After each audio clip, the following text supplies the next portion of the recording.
अस्सलाम वालेकुम। 9th class. आज जो टॉपिक हम लोगों ने पढ़ना है वो है पहले वज़ीर आज़म की हैसियत से लियाकत अली की खिदमात और उनके कारनामे। ये क्वेश्चन जो हम लोग पढ़ने जा रहे हैं इसमें आप लोग देख रहे हैं कि इसका जो पहला पॉइंट है वो काफ़ी लंबा पॉइंट है। इस एक पॉइंट की एक हेडिंग के साथ इसको अटेम्प्ट करना मुनासिब प्रेजेंटेशन के हिसाब से नहीं होगा, इसलिए इसको मैं साथ साथ पढ़ती हूँ और साथ साथ आप लोगों को गाइड करती हूँ कि इसकी हेडिंग्स किस तरह से बनेंगी और कहाँ से कहाँ तक की हेडिंग क्या बनेगी।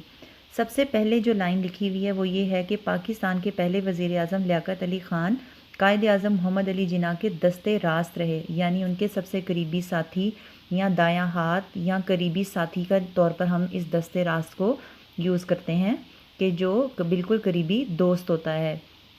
तो ये जो लाइन हमने पढ़ी है यहाँ हम लोग तारुफ लिखेंगे और उसमें ये लाइन हम लोग ऐड करेंगे।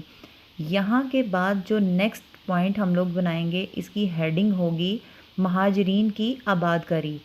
महाजरीन की आबादकारी की हेडिंग बनाने के बाद हम उसमें लिखेंगे पंजाब में दाखिल होने वाले महाजरीन के सैलाब को संभालना बहुत मुश्किल मसला था।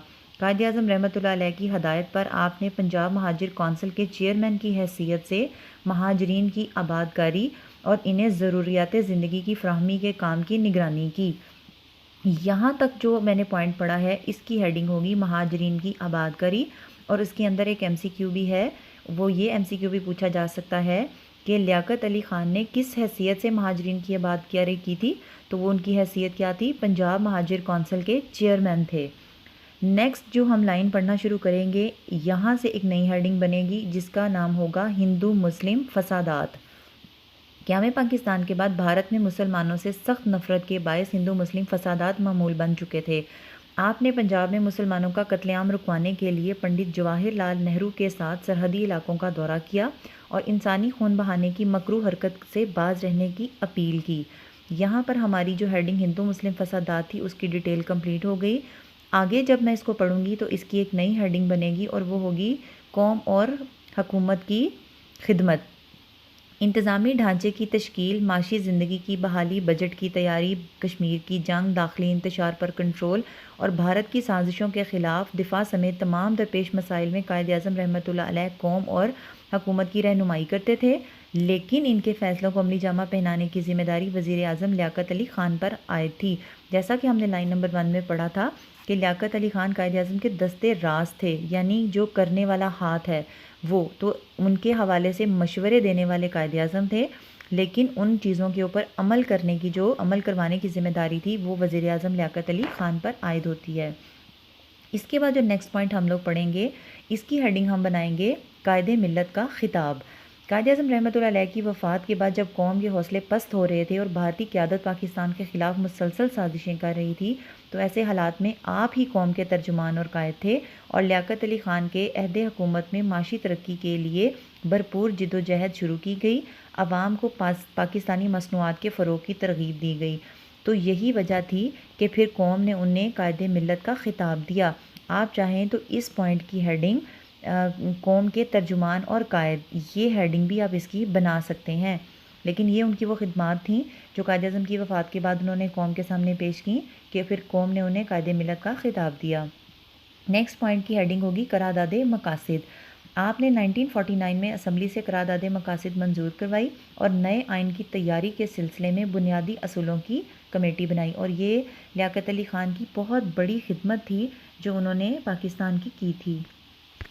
स्टूडेंट्स, इसके बाद हम लोग पढ़ेंगे, आपने अब इस एक पॉइंट के अंदर भी आप देखें दो तरह की हेडिंग बन रही हैं। एक हेडिंग तो बनेगी करारदाद मकासिद जो उन्होंने 1949 में मंजूर करवाई।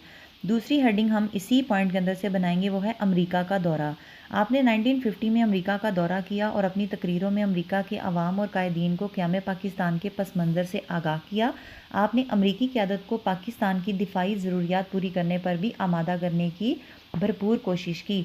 चूँकि पाकिस्तान उस वक़्त जो है वो नया नया बना हुआ था, तो उसको अपने डिफेंस की सबसे ज़्यादा ज़रूरत थी, क्योंकि मिलिट्री एसिड जो थे वो भी पाकिस्तान के पास भारत की तरफ से बहुत कम मिले थे, तो उन्हें अपने डिफेंस के लिए आर्मामेंट्स की ज़रूरत थी, जिसके सिलसिले में उन्होंने अमरीकी क़यादत से बातचीत की। नेक्स्ट पॉइंट जो होगा इसकी हेडिंग होगी खारजा पॉलिसी। खारजा पॉलिसी क्या है? خارجہ پالیسی وہ ٹرمز اینڈ کنڈیشنز ہوتے ہیں جس کو نظر میں رکھتے ہوئے ایک ملک دوسرے ملک سے اپنے ریلیشن اسٹیبلش کرتا ہے، یعنی اپنے ملک کے دوسرے ملک کے ساتھ تعلقات استوار کرنے کے لیے جو ملک پالیسی بناتا ہے اسے خارجہ پالیسی کہتے ہیں۔ لیاقت علی خان کی خارجہ پالیسی میں اسلامی ممالک کے ساتھ خوشگوار تعلقات قائم کرنے کو بنیادی حیثیت حاصل تھی۔ شاہ ایران نے پاکستان کا دورہ کیا تو دونوں رہنماؤں نے مشترکہ پالیسی اختیار کرنے کے لیے مذاکرات کیے۔ 1951 کے وسط میں جب بھارتی فوجیں پاکستانی سرحد پر جمع ہوئیں تو ملک میں غیر یقینی صورتحال پیدا ہو گئی۔ آپ نے قوم کا حوصلہ بلند کرنے اور اس خطرے سے آگاہ کرنے کے لیے ملک گیر دورے کیے۔ اس کے بعد اگلا پوائنٹ ہوگا وہ ہے شہادت۔ 16 اکتوبر 1951 کو راول پنڈی کے کمپنی باغ میں آپ کو اس وقت گولی مار کر شہید کر دیا گیا جب آپ ابھی خطاب کے لیے کھڑے ہی ہوئے تھے۔ ان کی زبان پر آخری الفاظ یہ تھے، یا اللہ پاکستان کی حفاظت فرما۔ قوم نے لیاقت علی خان کو ان کی عظیم خدمات پر قائد ملت کا خطاب دیا اور کمپنی باغ کو لیاقت باغ کے نام سے موسوم کر کے ہمیشہ کے لیے ان کی ملی خدمات کا اعتراف کر لیا۔ آپ کو قائد اعظم کے مزار کے خاتے میں دفن کیا گیا۔ تو یہاں پر اسٹوڈنٹس یہ ہمارا کویشچن کمپلیٹ ہو گیا۔ یہ بھی ایک ایڈیشنل کویشچن تھا جو یہاں پہ مکمل ہو گیا۔